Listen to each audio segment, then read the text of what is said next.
Alrighty, while I've got the bike at this stage with everything out, I pulled the fork covers off, and I think these forks are going to be pretty disgusting on the inside. So time to pull the forks apart and give them a bit of a birthday. I'm not doing like a step-by-step, but I will film a couple of things as we go.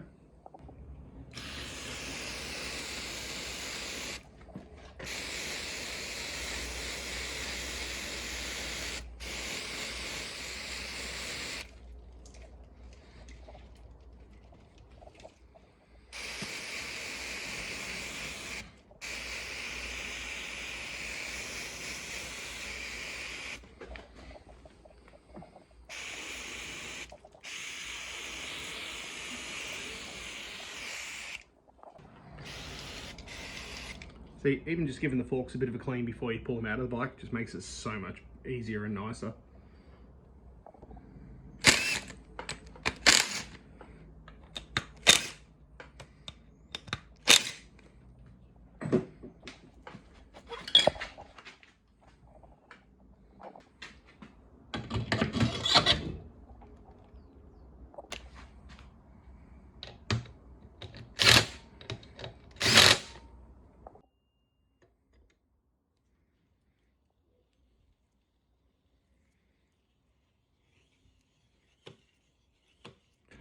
Oh yeah, also don't use these dumb things. I hate them. I hate them so much.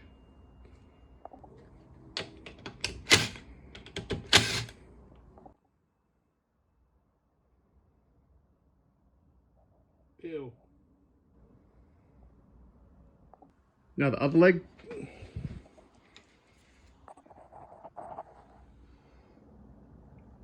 Ew. You always clean out around the base valve, because that can be quite horrible in there, and the last thing you want to do is round off that base valve. They're not super expensive to replace, they're just really annoying if they get stripped.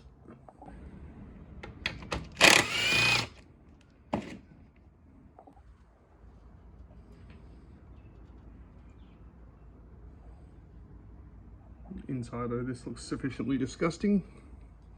Ew. I needed two hands to do this part, but I've pulled the base valve out and the inner big long rod. That's where when you adjust the clickers, that turns the little adjusters up inside the fork leg. Looks a little gross on the inside, but the inner chamber is holding pressure and everything, so no need for me to pull apart the inner chamber. I'm just going to pull the outers off, the lock nut and the collar there that sits on top of the spring, and give them all a bit of a clean. Looks all nice and pretty now.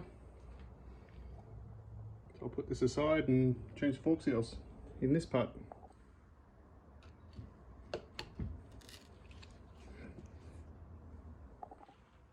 Funnily enough, the bushes don't seem too bad. This one's a little worn, but I haven't got any CRF bushes here right now, so I'll just change the fork seals for now, and I'll when I get it apart next time, I'll give it a full birthday on the inside.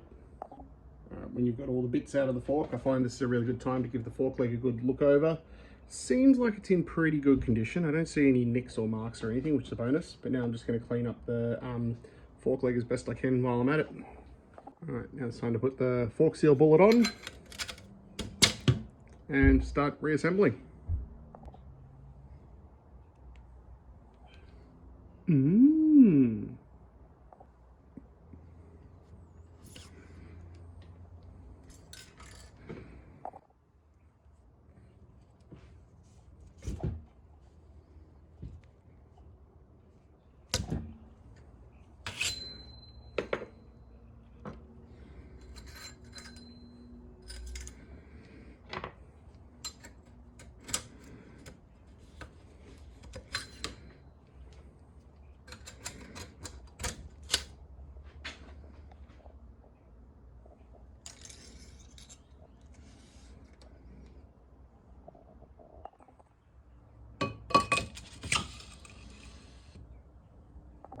Now this bit I need two hands for, but use the slide hammer, and I use my other hand to hold the outer tube, and you knock the fork seals in like that. Once they're knocked in, you can't really see here, but there's a little groove on the inside that this circlip latches into. So now I'll put this circlip in place. I always find it easiest to knock it in using one half of one of these. You can hear it click. It's all clicked and gone home. And now to seat the outer dust seal, I just go, there we go, dust seal seated. Now to put the inner chamber in.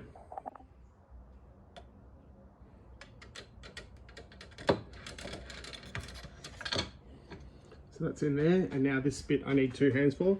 I need to compress the inner chamber until the inner noodle pokes out through the hole there. Then I put this little clip on there to hold it in place, like so.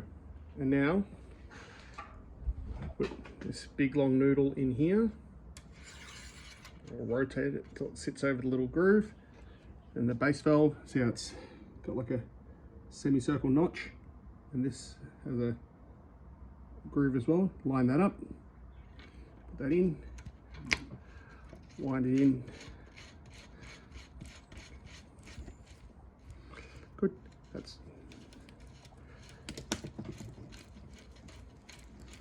wind it in with your petite little fingers, and then tighten it with the 21mm and a 17mm.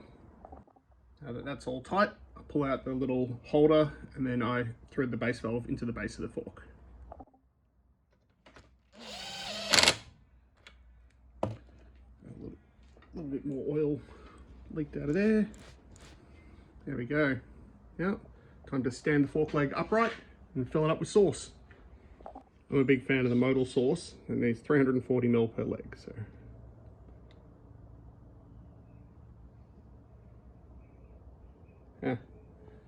what's left in this bottle is about 40ml shy, so I'll open up another fresh bottle of sauce.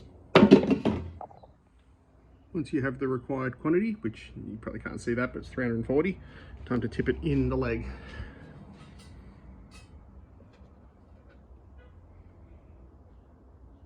You just tip it like this, it runs down the inner leg and shouldn't really spill a drop.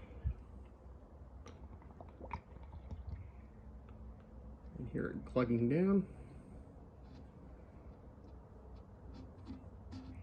Good. And thread the outer up to the inner, and then I'll take it out of the vise and put it in my clamp and tighten the top cap. Now do all the same with the other leg. I'll do that one fast. There we go, forks are done. They all look nice and pretty.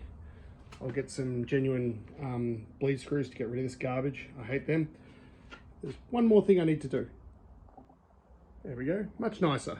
Some nice red fork covers and some new bolts. So new bolts in the fork covers and new fork clampy bolts. Looks much nicer. This is actually the first new shiny thing I've put on the bike so far. I've got a lot of shiny things for it, but haven't fit anything to it yet. So that looks good.